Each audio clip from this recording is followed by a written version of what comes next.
જૂનાગઢમાં કોર્પોરેશનની ચૂંટણીના પડધમ વાગ્યા પછી પણ લોકો કેવી યાતના ભોગવી રહ્યા છે તે જાણવા માટે દિવ્યાંગ ન્યૂઝ દ્વારા શહેરના વોર્ડ નંબર 4 અને વોર્ડ નંબર 7ની મુલાકાત લેવામાં આવી।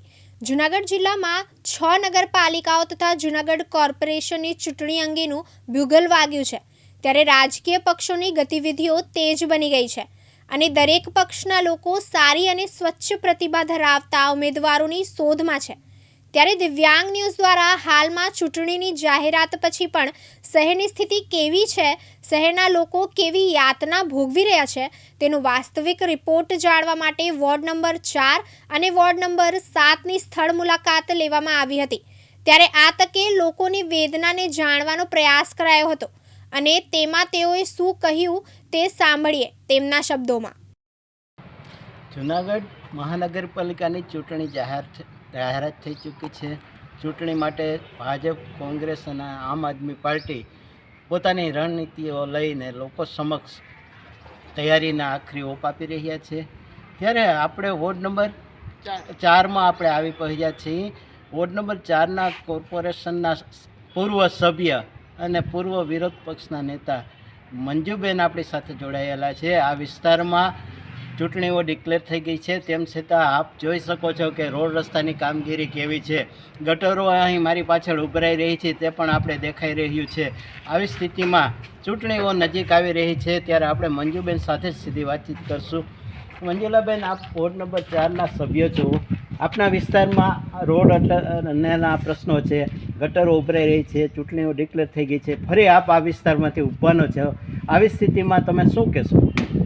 આવી સ્થિતિમાં આ જે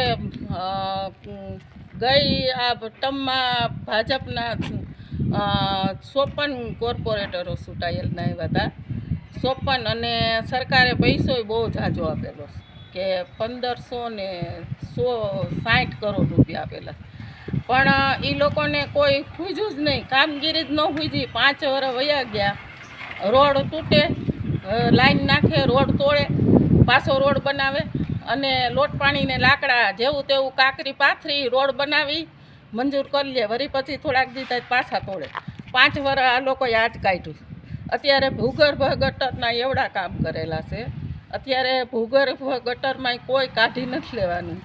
ઘેર ઘેરે ઠેર ઠેરે ગલીએ ગલીએ ભૂગર્ભ ઉભરાઈ આલી છે અને પાણી બહાર નીકળે છે, તો લોકોનો બહુ મોટો અભાવ છે લોકોમાં। સરકારે મંજુબેન પૈસા ગ્રાન્ટ એટલી આપી છે કરોડો રૂપિયાની, વિકાસ શું કામે નથી થઈ શક્યો? તમારું શું કહેવાનું? વિકાસ એના અંદરો અંદર બાંધણા અને એના અંદરો અંદર કજિયામાં અને ભાગબટાઈમાં નથી થયો। કરોડો આટલા રૂપિયા સરકારે આપ્યા હોય તો અત્યારે માનો ને કે જૂનાગઢમાં માર્બલના રસ્તા હોય, પણ આ લોકો નથી કરી શક્યા, જહ ન લઈ શક્યા અને જૂનાગઢની પ્રજાને બહુ આ લોકોએ તન તોડ વેરા લઈ અને હેરાન કરેલા છે। તો હવે આ જૂનાગઢની પ્રજા જોહે કે આ વખતે કેવું પરિણામ એનું આવે।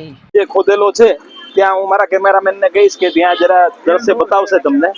અને આ જ્યારે ચૂંટણીની શરૂઆત થઈ ગઈ છે ત્યારે જ આ રોડ છે એ બધા ખોદવામાં આવતા હોય છે અને અત્યારે લોકોને એવી પારવાર મુશ્કેલીઓ પડી રહી છે, ત્યારે આપણા અહીંના રહીશોને જ વાત કરશું કે તે લોકો શું કહેવા માંગે છે।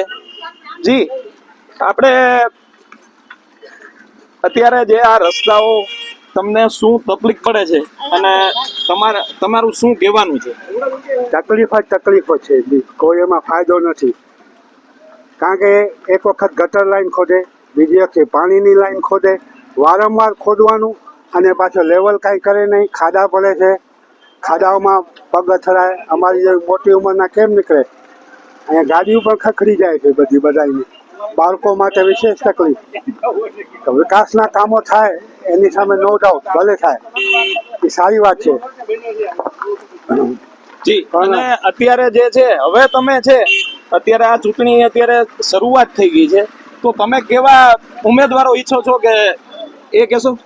હવે ઉમેદવારને કેમ ખબર પડે? એ તો બધા ઘર ભરવા માટે હોય બધા, કોઈ એમાં સારા વાત નથી। અમે તો ભાજપના જ હતા આજીવન, પણ હવે એમાંથી વિશ્વાસ ઉઠી ગયો છે, કારણ કે આ લોકો કાંઈ હારાવાત નથી રહેવા દીધું એમાં.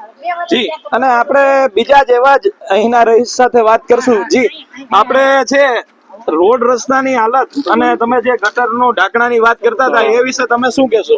અમે એ વિશે કહેવા માંગીએ, આજે ત્યાં એક તો નગરપાલિકાની લાઇટ નથી, બીજા નંબરમાં શું છે કે પબ્લિક ને બાળક ત્યાં ચાલે એટલે બાળકનો મોત થાય એમ છે, કારણ કે આ 5-6 ફૂટ ઊંડી છે, ત્યાં પડી જાય તો બાળકની શું દશા થાય. ભાઈને ત્યારે આયકું તું જીસીબી, ત્યારે મેં કીધું કે આ ઢાંકણું બીજું નાખો તો કે હા કે થઈ જાય. આજ મહિનો દી થયો છે હજી થયું નથી, એટલે કોકનો અકસ્માત થાય પછી થાય એ ઢાંકણું એની વાત. જવા બીજું કઈ પણ એવું હોય તો તમને શું મુશ્કેલી પડે છે? જી, અમે તો કઈ દિવસનો જે દિવસને રહીએ તે દિવસનો રોડ જ નથી જોઈએ સારો અમારી સોસાયટીમાં. ધૂળ જ હોય, ઉડે નીકળે નકરી. અને આ સમસ્યામાં હાલી નથી શકતા. વૃદ્ધ માણસો બહાર ન નીકળી શકે. 40 વર્ષથી લાઈટ હોય ક્યારેક ક્યારેક ન હોય.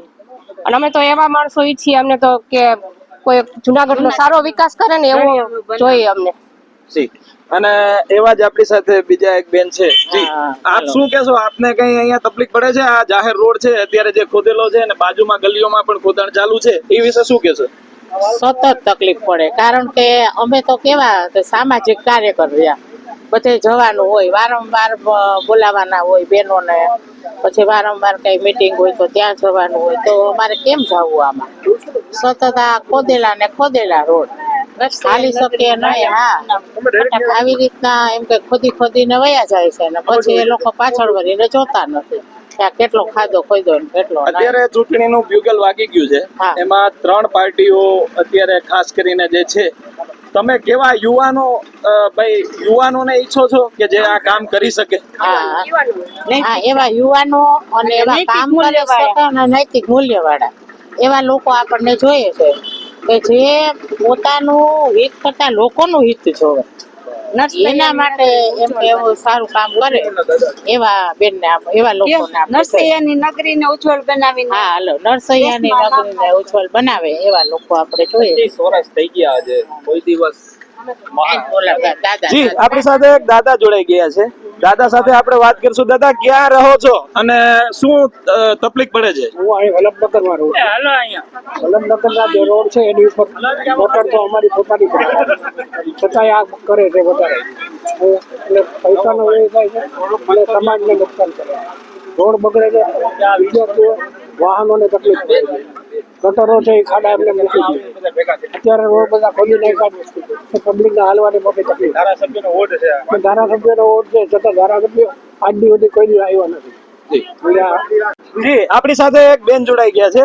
જી બેન, આપ શું કહેવા માંગો છો? અત્યારની જે પરિસ્થિતિ છે અને અત્યારે ચૂંટણીનું બ્યુગલ વાગી ગયું છે, એના અનુસંધાને તમે શું કહેશો?